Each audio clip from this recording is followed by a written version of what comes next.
والصلاة والسلام على من لا نبي بعده أما بعد عن أبي ذر الغفاري رضي الله عنه قال قال رسول الله صلى الله عليه وسلم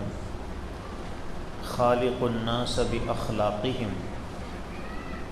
أو كما قال رسول الله صلى الله عليه وسلم اللهم صل على سيدنا محمد وعلى آل سيدنا محمد وبارك وسلم اللهم صل على سيدنا محمد وعلى آل سيدنا محمد وبارك وسلم اللهم صل على سيدنا محمد وعلى آل سيدنا محمد وبارك وسلم.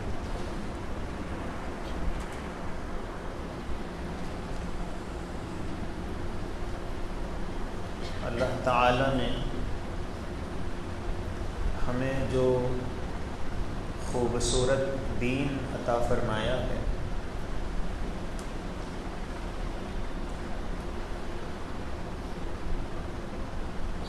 اس دین کی ایک ایک تعلیم کو اگر ہم اپنی زندگی میں لانے کی کوشش کریں گے زندگی اتنی خوشگوار بہترین اور پرسکون بنے گی کہ اس سے زیادہ سکون والی زندگی کا آدمی تصور نہیں کر سکتا ہے.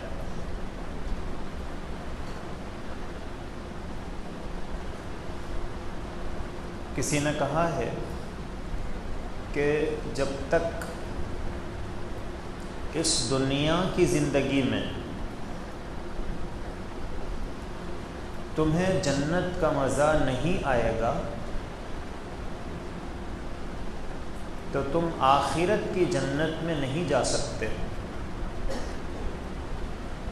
تمہیں یہاں ایسی زندگی گزارنا ہے جس سے جنت کا مزہ محسوس ہو.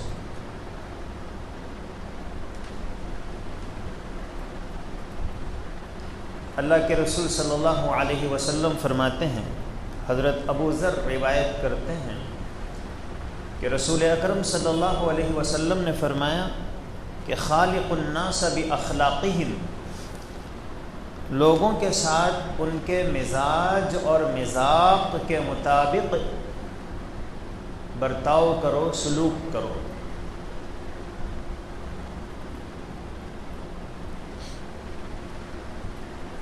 ہر انسان کا ایک مزاج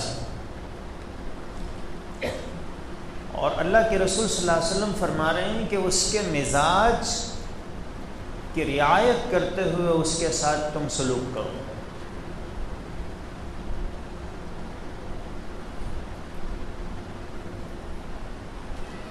ایک چیز اپنی ذات کے اعتبار سے جائز ہے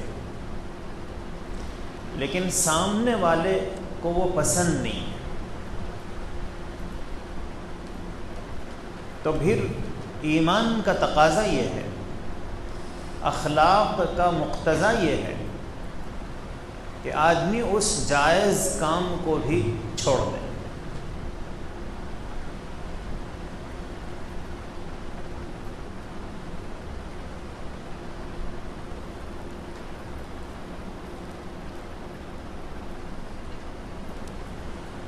ایک مرتبہ اللہ کے نبی صلی اللہ علیہ وسلم گھر میں بیٹھے ہوئے تھے اور اللہ کے رسول صلی اللہ علیہ وسلم کی جو لنگی تھی وہ گھٹنے تک چڑھی ہوئی تھی.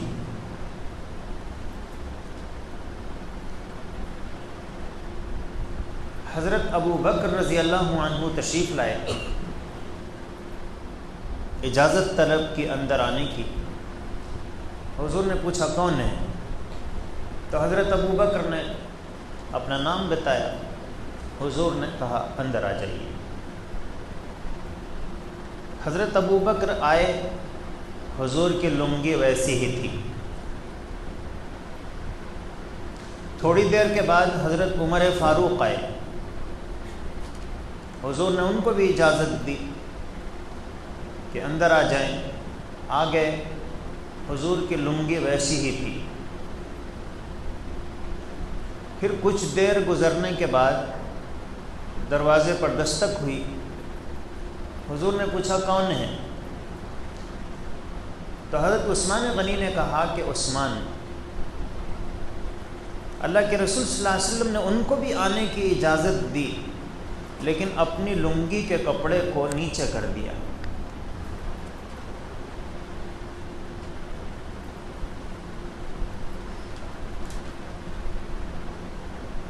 اب ظاہر ہے کہ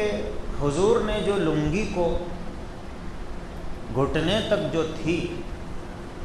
وہ تو جائز ہے، مرد کا جو سطر ہے وہ گھٹنے تک ہے، اس سے نیچے اگر کھلا ہے شریعت میں اجازت ہے، جائز۔ اور اسی لیے حضرت ابو بکر آئے تو حضور نے لنگی کو ویسے ہی رہنے دیا، حضرت عمر فاروق آئے تو حضور نے کچھ نہیں کیا، لیکن جب حضرت عثمان غنی آئے تو حضور نے اپنے کپڑے کو بالکل نیچے کر دیا، اپنے پیروں تک۔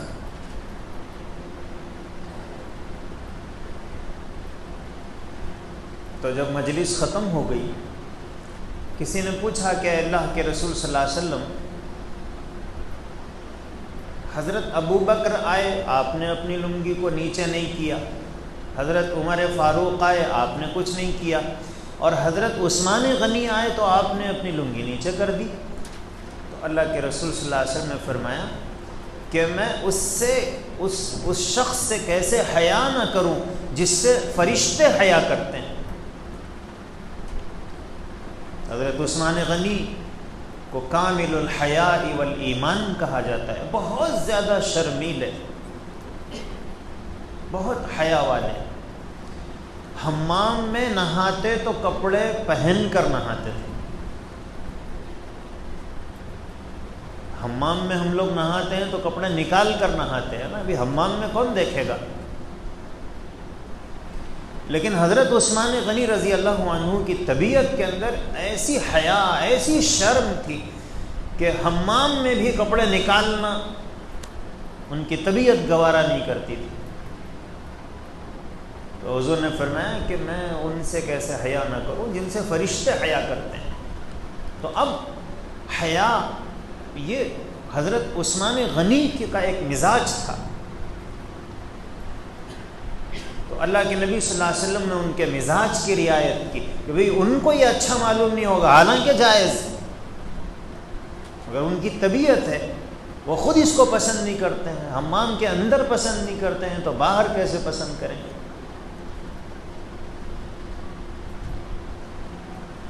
یہ ہے سامنے والوں کے مزاج کی رعایت، کہ سامنے ہم جن کے درمیان رہتے ہیں، جن کے ساتھ رہتے ہیں، ان کے مزاج کی آدمی رعایت کرے۔ حضرت عمر فاروق رضی اللہ عنہ ایک مرتبہ اللہ کے نبی صلی اللہ علیہ وسلم کے پاس تشریف لائے، تو حضور نے کہا کہ عمر، آج میں نے ایک خواب دیکھا، اور خواب میں نے دیکھا کہ جنت میرے سامنے، اور اس جنت میں ایک عالیشان محل ہے۔ تو میں نے فرشتوں سے پوچھا کہ یہ محل کس کا ہے؟ تو فرشتوں نے بتایا کہ یہ عمر فاروق کا ہے۔ تو عمر، میرے دل میں خیال آیا اندر جا کے دیکھنا چاہیے، لیکن فوراً مجھے یہ بات یاد آئی کہ تم غیرت مند ہو، تمہاری طبیعت یہ نہیں چاہتی ہے کہ تمہارے محل کو تمہارے دیکھنے سے پہلے کوئی اور دیکھے۔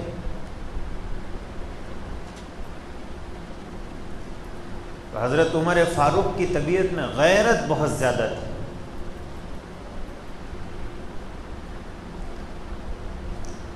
اسی لیے پردے کے جو احکام نازل ہوئے کہ عورتوں کو پردہ کرنا چاہیے، حضرت عمر فاروق نے کہا کہ اے اللہ کے رسول صلی اللہ علیہ وسلم، باندیاں، غیر مسلم عورتیں وہ راستوں پر چلتی ہیں اور مسلمان عورتوں کا بھی لباس ویسے ہی ہے، تو یہ شریف عورت جا رہی ہے، عزت دار عورت جا رہی ہے، کوئی باندی نہیں ہے، تو لوگ اس سے چھیڑ چھاڑ نہ کریں، اس کے ساتھ کوئی نازیبہ سلوک نہ کریں، اس کے لیے عزت دار خواتین کا الگ لباس ہونا چاہیے جس سے وہ پہچانی جائیں کہ یہ عزت دار اور شریف عورتیں۔ غیرت کہ عزت دار عورتوں کا کی عزت باقی رہنی چاہیے، تو اللہ نے پردے کے احکام نازل کیے کہ مسلمان عورتوں کو حجاب اور پردے کے ساتھ باہر نکلنا چاہیے۔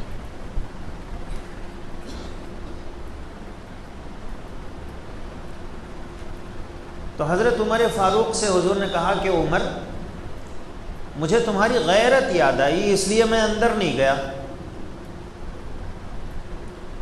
حضرت عمر فاروق رضی اللہ عنہ نے فرمایا، او علیک یا رسول اللہ اغار، اے اللہ کے رسول صلی اللہ علیہ وسلم، آپ اندر جاتے تو کیا مجھے غیرت آتی؟ کوئی اور جاتا تو میں یہ سوچ سکتا تھا کہ میرے محل میں میرے سے پہلے تم جاتے، لیکن آپ جاتے تو مجھے تو اس کے اوپر کوئی اعتراض نہیں ہوتا۔ تو یہ تو حضرت عمر فاروق نے کہا، لیکن اللہ کے نبی صلی اللہ علیہ وسلم نے حضرت عمر کے مزاج کی اتنی رعایت کی۔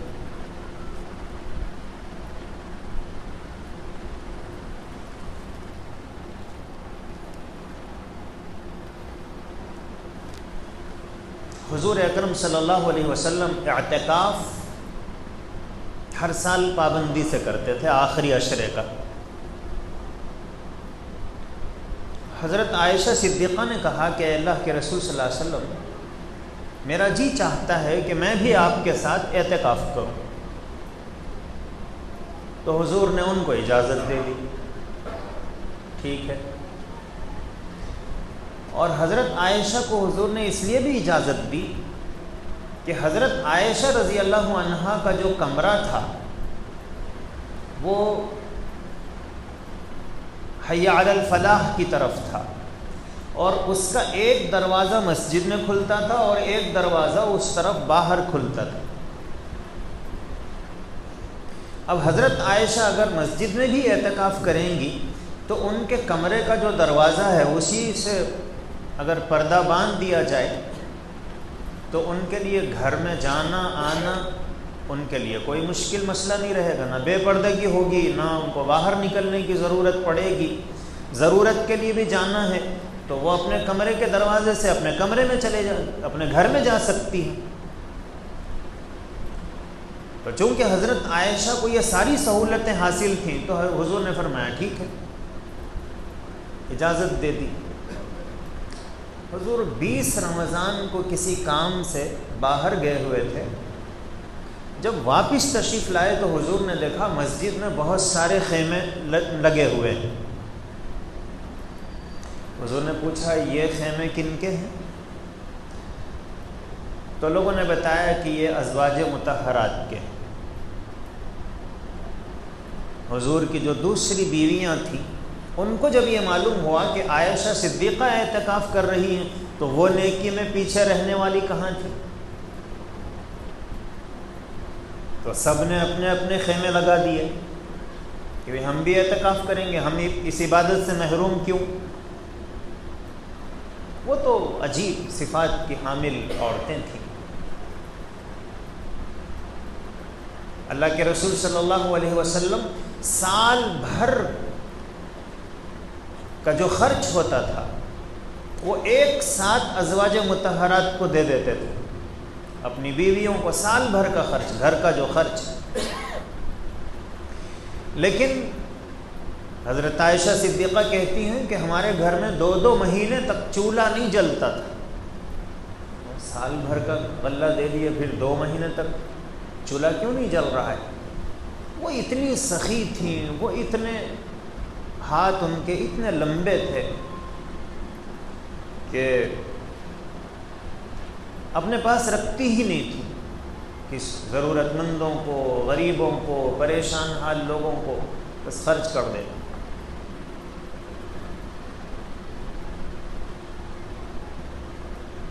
اللہ کے رسول صلی اللہ علیہ وسلم نے فرمایا تھا کہ میرے انتقال کے بعد سب سے پہلے جو زوجہ محترمہ مجھ سے آ کے ملیں گی وہ ہیں جن کے ہاتھ لمبے ہیں۔ تو ازواج مطہرات ایک دوسرے کے ہاتھ ناپ کے دیکھتی تھی کس کے لمبے ہیں، تو وہ اصل میں سخاوت کی طرف اشارہ تھا کہ جو بہت زیادہ سخاوت کرتی ہیں۔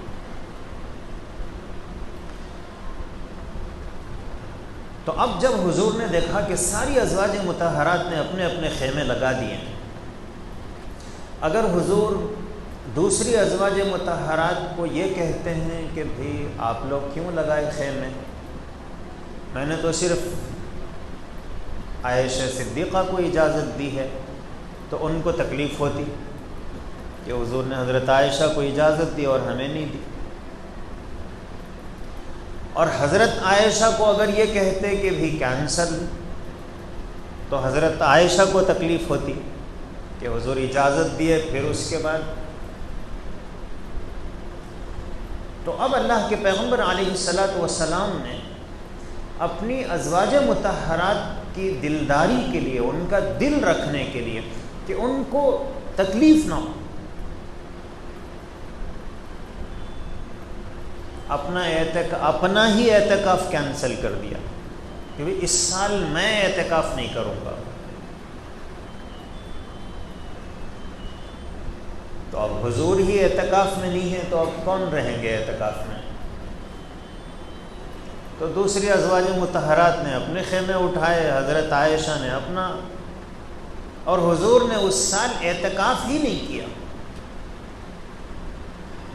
حالانکہ یہ حضور کا مستقل معمول ہے کہ ہر سال پابندی سے اعتکاف کرتے تھے۔ ہاں، آنے والے سال حضور نے رمضان میں پھر 20 دن کا اعتکاف کیا کہ یہ جو اعتکاف چھوٹا تھا اس کے بدلے میں 10 دن کا اعتکاف کیا، لیکن اس سال نہیں کیا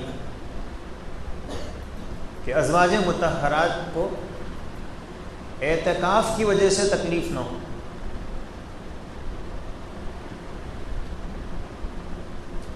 ہم لوگ اپنی زندگی میں اس کا لحاظ نہیں رکھتے ہیں۔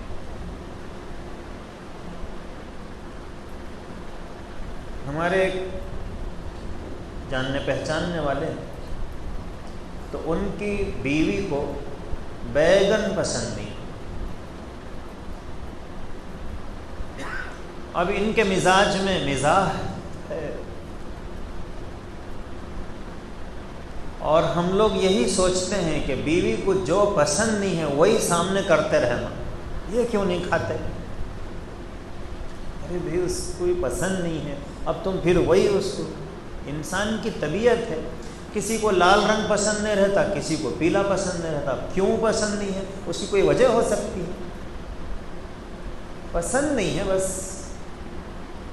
باقی اس میں کوئی خرابی نہیں ہے کہ لال رنگ میں کوئی خرابی ہے، بیگن میں کچھ کیڑے ہیں، نہیں، اچھے ہیں، پسند نہیں۔ تو ہر انسان کی ایک پسند ہوتی ہے، مزاج ہوتا ہے،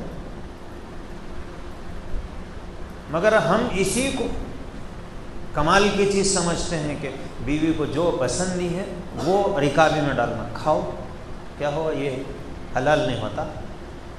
اچھا نہیں ہے، کیوں نہیں کھاتے؟ گڑ کھاتے، گلگلوں سے پرہیز کرتے، انڈا کھاتے، مرغی نہیں کھاتے، بھئی انڈا کھاتے پسند ہے، مرغی پسند نہیں ہے، اب اس کے اوپر ہمارا اصرار کیوں؟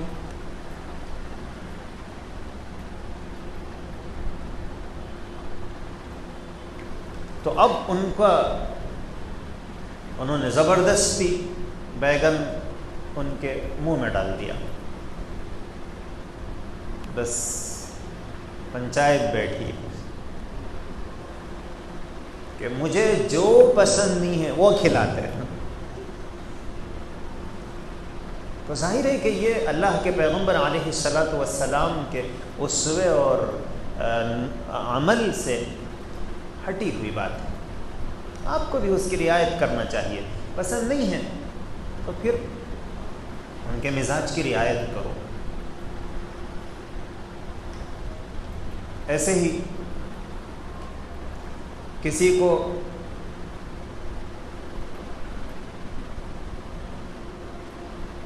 مٹی کا تیل جو ہے، گیس تیل، اس کی بو پسند نہیں رہتی ہے، سخت نفرت، بے چینی رہتی ہے اس بو کی موجودگی میں، تو پھر اس کے پاس وہ تیل نہیں استعمال کرنا چاہیے۔ بعض لوگوں کو مہندی کی بو پسند نہیں رہتی، تو اب بیوی یہ سوچے پسند نہیں ہے اور یہی پسند کرنا، اب مہندی لگا کے بستر پہ آ کے سو رہی، تو اب بیوی شوہر کے مزاج کی رعایت نہیں کر رہی ہے۔ بھی مہندی لگانا فرض ہے، واجب ہے۔ زیادہ سے زیادہ یہ کہہ سکتے ہیں کہ بہتر ہے، لیکن سامنے والے کو تکلیف پہنچانا یہ تو حرام ہے۔ تو آپ کسی بہتر کام کو اختیار کریں گے حرام کے ساتھ، تو مزاج کی رعایت کہ آدمی اپنے ساتھ رہنے والوں کا مزاج پہچانے کہ ان کو کون سی چیز پسند نہیں ہے، کون سی چیز پسند ہے، اور اس مزاج کی رعایت کرے۔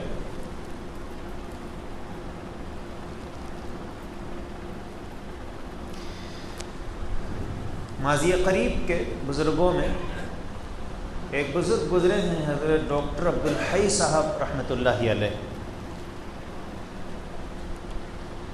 رمضان میں ان کا معمول یہ تھا کہ عصر سے ہی مسجد میں ٹھہر جاتے تھے کہ تلاوت، ذکر، اور اخیر میں پھر رمضان کا موسم ہے، مسجد میں رہیں گے تو دعاؤں کی بھی توفیق ہو جائے گی،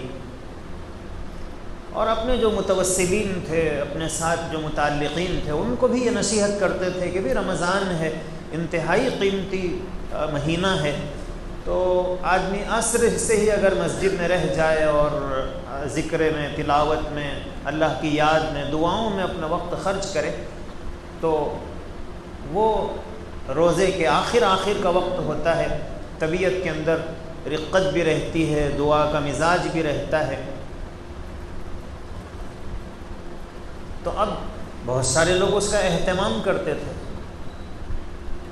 انہی میں سے ایک صاحب، انہوں نے بھی یہ عمل شروع کیا۔ تو ان کی اہلیہ جو تھیں، انہوں نے کہا کہ بھی آپ جو ہیں دن بھر تو اپنے کاروبار کی وجہ سے، اپنی مصروفیت کی وجہ سے باہر رہتے ہیں، عصر کے بعد آتے تھے تو جب کچھ آپ سے کوئی بات کرنا ہے، بات چیت کر سکتے تھے، آپ کے ساتھ کچھ بیٹھنے کا موقع ملتا تھا۔ اب آپ عصر سے افطار تک تو اب مسجد میں ہی رہ رہے ہیں، تو اب جو بات کرنے کا موقع ہے وہ بھی ختم ہو گیا۔ تو انہوں نے ڈاکٹر عبدالحی صاحب سے آ کر کہا کہ ہماری اہلیہ یہ کہہ رہی ہیں، میں نے بھی اپنا معمول شروع کیا تھا۔ تو حضرت ڈاکٹر صاحب نے فرمایا کہ آپ اپنے گھر میں رہیں، عصر پڑھ کے آپ گھر میں رہیں، آپ مسجد میں نہ رہیں، اور آپ کو مسجد میں رہنے پر جو ثواب ملتا ہے وہ ثواب آپ کو گھر پر رہنے پر ملے گا۔ ہاں، گھر پہ رہتے ہوئے جتنی تلاوت اور جتنا ذکر آپ کر سکتے ہیں کریں، اس لیے کہ عصر سے مغرب تک مسجد میں رہنا یہ زیادہ سے زیادہ یہ کہہ سکتے ہیں کہ اچھا ہے، اس سے نیکیوں کا موقع مل جائے گا۔ لیکن آپ دن بھر غائب رہتے ہیں اور اپنی مصروفیت کی وجہ سے آپ گھر میں آ بھی نہیں پاتے ہیں۔ اب عصر کے بعد رمضان میں تو یہی تھوڑا سا وقت ملتا ہے، اس کے بعد تو پھر افطار اور تراویح، اور آدمی اتنا تھک جاتا ہے کہ پھر سو جاتا ہے، اور پھر سحر اور پھر مستقل مصروفیت، تو یہ زیادہ سے زیادہ بہتر ہے۔ لیکن بیوی کی دلداری، اس کے ساتھ کچھ ایسا وقت بھی رہے جس میں آپ اس کے ساتھ بات کریں اور وہ اپنے دل کی بات کہہ سکے، یہ تو لازم اور ضروری اور یہ واجب ہے۔ اور دین وقت کے تقاضے کو سمجھ کر اس پر عمل کرنے کا نام ہے، دیوانے بن کے کچھ کرنے کا نام دین نہیں کہ بس آدمی جو بس یہ سمجھ میں کرتا جا رہا ہے اور واجبات چھوٹ رہے ہیں، حقوق چھوٹ رہے ہیں، اس کا نام دین نہیں۔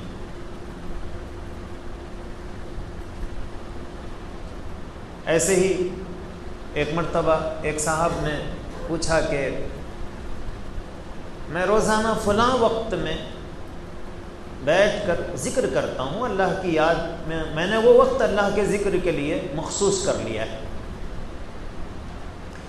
لیکن اب مجھے ہاسپٹل گھر کے کسی فرد کو لے جانا ہے اور اسی وقت لے جانا ہے، تو اب میں کیا کروں؟ تو حضرت ڈاکٹر صاحب نے فرمایا کہ اس وقت آپ ذکر کے لیے بیٹھیں گے تو آپ کو ثواب نہیں ملے گا، جو ثواب آپ کو اس بیمار کو دواخانہ لے جانے، اس کی تیمارداری کرنے پر ملے گا۔ اس لیے کہ اب وقت کا تقاضا یہ نہیں ہے کہ آپ ذکر کرتے ہوئے بیٹھ جائیں، اس وقت تقاضا وقت کا یہ ہے، اور اس وقت کی عبادت یہ ہے کہ آپ بیمار کی تیمارداری کریں۔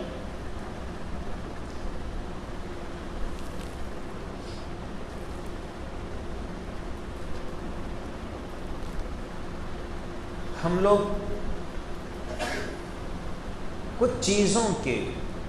رسمی چیزوں کے پورا کرنے کو اخلاق سمجھتے ہیں، اور اخلاق رسمی چیزوں کے پورا کرنے کا نام نہیں ہے۔ اخلاق جن سے محبت ہے ان کو راحت پہنچانے کا نام اخلاق ہے۔ حضرت مولانا ادریس صاحب کاندھلوی رحمۃ اللہ علیہ ایک بڑے عالم گزرے ہیں، تو وہ ایک مرتبہ لاہور سے کراچی گئے اور حضرت مفتی محمد شفیع صاحب رحمۃ اللہ علیہ کے یہ ہم جماعت تھے، ان سے ملاقات کی، اور جس وقت ملاقات کی تو اس وقت کھانے کا وقت نہیں تھا، تو حضرت مفتی محمد شفیع صاحب نے جب بات چیت سے فارغ ہو گئے تو کچھ پیسے نکالے اور نکال کر ایک لفافے میں رکھے، اور حضرت مولانا ادریس کاندھلوی صاحب کو وہ پیش کیے کہ میرا جی چاہتا تھا کہ میں آپ کو کھانے کی دعوت دوں، لیکن میں کھانے کی دعوت آپ کو دوں گا تو اب ظاہر ہے کہ آپ جہاں ٹھہرے ہوئے ہیں وہاں سے آپ کو پھر کھانے کے وقت یہاں آنا پڑے گا، اور کئی گھنٹے لگیں گے آنے کے لیے، اور پھر جانے کے لیے بھی وقت لگے گا۔ اب میری چاہت تو پوری ہو جائے گی کہ آپ میرے ساتھ کھانا کھائیں، لیکن میری چاہت پوری ہوگی، آپ کو راحت نہیں رہے گی۔ اس لیے میں نے یہ سوچا کہ آپ اب کھانے کے وقت جہاں بھی رہیں، میں نے یہ کھانے کے پیسے پیش کر دیے ہیں، آپ میری طرف سے کھا لیجئے، میری دعوت آپ قبول کر لیجئے۔ تو یہ ہے، ہم لوگ اس کو سمجھتے ہیں دعوت، کہ کتنی ہی تکلیف ہو، آنا، گھر پہ آنا، کھا کے پھر جانا۔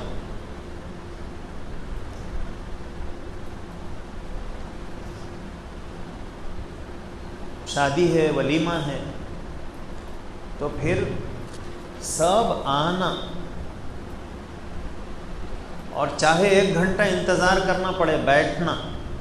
کھا کے جانا، تو ہم سمجھتے چلو دوستی کا حق ادا کر دیا۔ ظاہر ہے کہ یہ اخلاق نہیں ہے، یہ اللہ کے پیغمبر علیہ الصلاۃ والسلام کی یہ جو مبارک حدیث ہے، اس کو ہم اپنی زندگی کے مختلف پہلوؤں پر اور مختلف حالات پر اسے منطبق کرنے کی کوشش کریں. کہ اللہ کے رسول صلی اللہ علیہ وسلم نے فرمایا خالق الناس باخلاقہ، لوگوں کا جو مزاج ہے، مذاق ہے، اس کی رعایت کرتے ہوئے ان کے ساتھ برتاؤ کرو.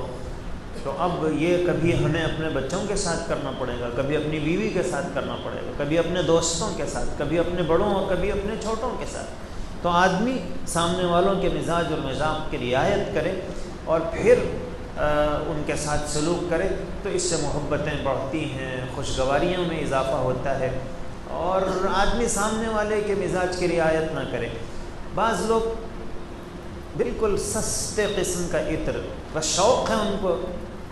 عطر استعمال کرنے کا. اب وہ جو بیچنے کے لیے آتے ہیں وہ عطر نہیں، کیمیکل ہوتا ہے، بس اس میں خوشبو ملی ہوئی ہے. اب وہ 50 روپے 100 روپے میں عطر کا بوٹل خرید لی اور اسے لگا کے، چونکہ نماز کے لیے آنا ہے تو سب سے زیادہ خوشبو مسجد میں ہونی چاہیے، اس لیے وہ اچھی طرح لگا کے آ کے صف میں کھڑے ہو جاتے ہیں. اور ان کے بازو جو ہے اس کے تو ناک میں دم آ جاتا ہے، وہ چھینکیں آ رہی ہیں، ناک سے پانی جا رہا ہے، دم گھٹ رہا ہے، اور وہ یہ سوچتا ہے کہ میں کس میں بد نصیب کے بازو کھڑے ہونے کا مجھے موقع مل گیا ہے. پوری نماز اس کی اسی پریشانی میں گزرتی ہے، اور سردی نہیں تھی، اس کے بعد اب وہ زکام میں مبتلا ہو جاتا ہے. تو دین اس کا نام نہیں ہے کہ بس آدمی کسی چیز کو سامنے رکھے اسی کو کرتا رہے، یہی دین ہے. خوشبو لگانا دین ہے، لیکن دوسروں کو تکلیف پہنچ رہی ہو تو پھر اس خوشبو کا لگانا دین نہیں. حجر اسود کا بوسہ لینا دین ہے، لیکن حضرت عمر فاروق رضی اللہ عنہ سے حضور نے فرمایا تھا کہ عمر، تم حجر اسود کا بوسہ لینے کی کوشش مت کرو، اس لیے کہ تم کوشش کرو گے تو تم تو طاقتور ہو، کسی طرح تم آگے بڑھو گے اور بوسہ لو گے، لیکن تم جب بڑھو گے تو دوسروں کو تکلیف ضرور ہوگی. اللہ تعالیٰ سے دعا ہے اللہ تعالیٰ مجھے آپ کو اپنا مزاج اس طرح بنانے کی توفیق نصیب فرمائے. وآخر دعوانا ان الحمدللہ رب العالمین. دل مغموم کو مسرور کر دے، دل بے نور کو پر نور کر دے، فروزاں دل میں شمع طور کر دے، یہ گوشہ نور سے معمور کر دے.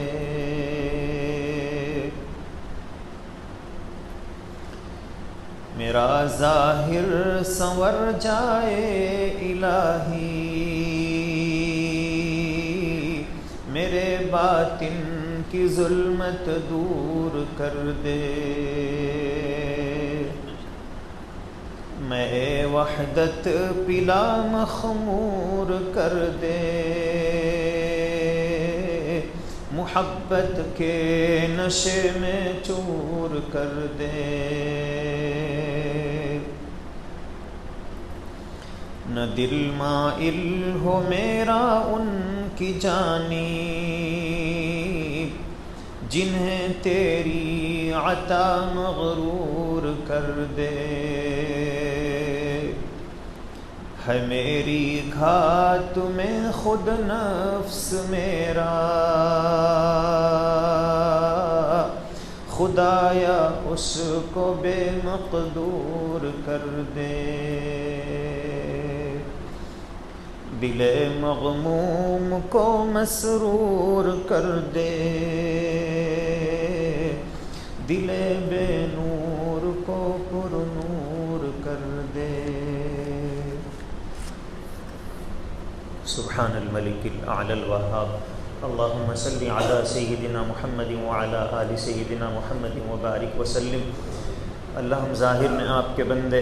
حقیقت میں نہایت گندے ہیں. اللہ اپنے فضل سے اپنے کرم سے ہم سب کے دلوں کی گندگیوں کو دور فرما، اللہ شرمندگی والے اعمال سے ہماری حفاظت فرما، اللہ بندگی کا سلیقہ نصیب فرما، اللہ دن کے اجالوں میں اور رات کے اندھیروں میں اللہ پتہ نہیں کتنی کوتاہیاں اور غلطیاں ہم سے ہو جاتی ہیں، اللہ کچھ غلطیاں اور کوتاہیاں وہ ہیں جو ہم نے کی اور ہمیں یاد ہیں، اللہ اسے بھی معاف فرما، اللہ کتنی ہی کوتاہیاں اور غلطیاں وہ ہیں جو ہم سے سرزد ہوئیں اور ہمیں یاد بھی نہیں ہیں، اللہ ہم تو بھول گئے لیکن نامہ اعمال میں وہ لکھی ہوئی ہیں، اللہ آپ کے فرشتے تو نہیں بھولتے ہیں، اللہ آپ کے نامہ اعمال میں تو وہ محفوظ ہے، اللہ ہمارے بھول جانے سے وہ معاف تو نہیں ہو جاتے ہیں، اللہ اپنے فضل سے اپنے کرم سے اللہ ان گناہوں کو، کوتاہیوں کو، لغزشوں کو معاف فرما دیجئے، اللہ نامہ اعمال کو گناہوں کی سیاہی سے دھل دیجئے، اللہ نامہ اعمال کو نیکیوں سے روشن بنا دیجئے، اللہ یقیناً ہمارے نامہ اعمال میں نیکیوں کا وہ ذخیرہ نہیں ہے جو آپ چاہتے ہیں، اللہ ہم سے گناہ زیادہ ہوئے، کوتاہیاں زیادہ ہوئیں، غفلتوں میں زیادہ وقت گزرا، اللہ نیکیاں جیسی کرنی چاہیے ہم نہیں کر پائے، اللہ ہم کمزور ہیں، اللہ ہماری ہر چیز کمزور ہے، نیکیوں میں بھی کمزور، اعمال میں بھی کمزور، اللہ گناہوں کے کرنے میں بھی ہم کمزور واقع ہوئے، اللہ شیطان نے بہکایا، نفس نے پھسلایا، غلط ماحول نے ہمیں اللہ سکون سے بیٹھنے نہ دیا، اللہ گناہوں کے دلدل میں پھنس گئے، اللہ نافرمانیوں کے اللہ طوفان میں اللہ گھر گئے، اللہ آپ فضل فرما دیجئے، کرم فرما دیجئے، اللہ گناہوں کو معاف فرما دیجئے، اللہ جو یاد ہیں انہیں بھی معاف فرما دیجئے، جو بھول گئے انہیں بھی معاف فرما دیجئے، اللہ جن کو ہم نے گناہ نہیں سمجھا اور آپ کی بارگاہ میں وہ گناہ ہیں، اللہ انہیں بھی معاف فرما دیجئے، اللہ اگر انہیں گناہوں کے انبار کے ساتھ اور اللہ انہیں گناہوں کے دلدل اور ظلمت کے ساتھ آپ کے بارگاہ میں پہنچ جائیں، اللہ سوائے ناکامی کے کوئی چیز حصے میں نہیں آئے گی، اللہ اگر ملک الموت اس وقت آ جائیں اور ہماری روح کو قبض کر لیں، اللہ نہ ہم قبر میں سوال منکر نکیر کے سوال کے جواب دینے کے موقف میں ہیں، نہ حشر میں آپ کی مغفرت پانے کے مستحق ہیں، اللہ فضل فرما دیجئے، کرم فرما دیجئے، اللہ مہلت عطا فرما دیجئے، اللہ توبہ کی توفیق دے دیجئے، اللہ سچی پکی توبہ ہمیں نصیب فرمائیے، اللہ ایمان والی زندگی اور اللہ ایمان والی موت نصیب فرمائیے، اللہ اپنے اپنے وقت پر آپ جب ہمارا خاتمہ فرمائیں، اللہ سب کو ایمان کامل نصیب فرمائیے، اللہ سچی توبہ کے ساتھ اس دنیا سے رخصت ہونا آسان فرما دیجئے، اللہ اہل حقوق کے جو حقوق ہیں اللہ ان کو ادا کرنا آسان فرما دیجئے، اللہ گھر والوں کے، اللہ اڑوس پڑوس کے لوگوں کے جو حق ہیں اللہ اس میں یقیناً ہم سے جو کوتاہی ہو رہی ہے اللہ فضل فرما دیجئے، اللہ حقوق کے ادا کرنے کو آسان بنا دیجئے، اللہ اپنے ساتھ رہنے والوں کے مزاج کی رعایت کرتے ہوئے اللہ سنت نبوی کے مطابق ان کے ساتھ بہتر سلوک کا سلیقہ ہمیں نصیب فرما دیجئے، اللہ ہم اپنے مزاج کو دوسروں پر لادنے کے بجائے دوسروں کے مزاج کی رعایت کرتے ہوئے اللہ محبت اور راحت کے ساتھ رہنا ہمیں نصیب فرما دیجئے، اللہ دین کامل ہماری زندگیوں میں پیدا فرما دیجئے، اللہ اپنے نبی کا صحیح اسوہ اور اللہ اپنے نبی کی صحیح سنتیں ہمیں اللہ عمل کرنا آسان فرما دیجئے، اللہ ہم میں جو بڑے ہیں ان کی زندگیوں میں برکت نصیب فرما، پریشانیوں سے، بلاؤں سے، مصیبتوں اور بیماریوں سے ان کی حفاظت فرما، اللہ جو چھوٹے ہیں انہیں اپنے بڑوں کی قدر کی توفیق عطا فرما، اللہ امت میں جو بیمار ہیں ان کو صحت عطا فرما، اللہ جو کمزور ہیں انہیں طاقت نصیب فرما، اللہ عالم اسلام کے حالات دیگر گوں ہیں، اللہ شیطانی طاقتیں اپنے پنجے اللہ عالم اسلام پر گاڑی ہوئی ہیں، اللہ دجال اور شیطان دندناتا ہوا پھر رہا ہے، اللہ اہل حق ہر جگہ کمزور ہوتے چلے جا رہے ہیں، اللہ آپ اپنے فضل کی رسی اللہ دنیا میں اللہ لٹکا دیجئے، اللہ اپنی رحمت کی چادر میں امت کو لے لیجئے، اللہ اپنی محبت کی آغوش میں امت کو سمیٹ لیجئے، اللہ شیطانی طاغوتی قوتوں کے شکنجوں سے امت کے ایک ایک فرد کی حفاظت فرما، اللہ بالخصوص ہمارے ملک میں اللہ جس طرح کے حالات سے ہم دوچار ہیں اللہ فضل فرما دیجئے، کرم فرما دیجئے، اللہ انصاف کو، امن و امان کو اس ملک میں عام فرما دیجئے، بدامنی اور بے چینی پھیلانے والوں کو اللہ صفحہ ہستی سے مٹا دیجئے، اللہ اس ملک کے باشندوں کو نیک توفیق توفیق عطا فرمائیے۔ اے اللہ انہیں بھی ایمان کی خوشبو عطا فرما دیجیے۔ اے اللہ ایمان نصیب فرما دیجیے۔ اے اللہ اس ملک کو جنت نشان بنا دیجیے۔ اے اللہ ایمان کے ہواؤں کو چلا دیجیے۔ اے اللہ محبت کے ماحول کو عام فرما دیجیے۔ اے اللہ ہم نے جو مانگا عطا فرما دیجیے، جو مانگنے سے رہ گیا اپنے فضل سے نصیب فرما۔ اے اللہ ہماری ان دعاؤں کو اپنے فضل و کرم سے قبول فرما۔ سبحان ربک رب العزت عما یصفون وسلام علی المرسلین والحمد للہ رب العالمین۔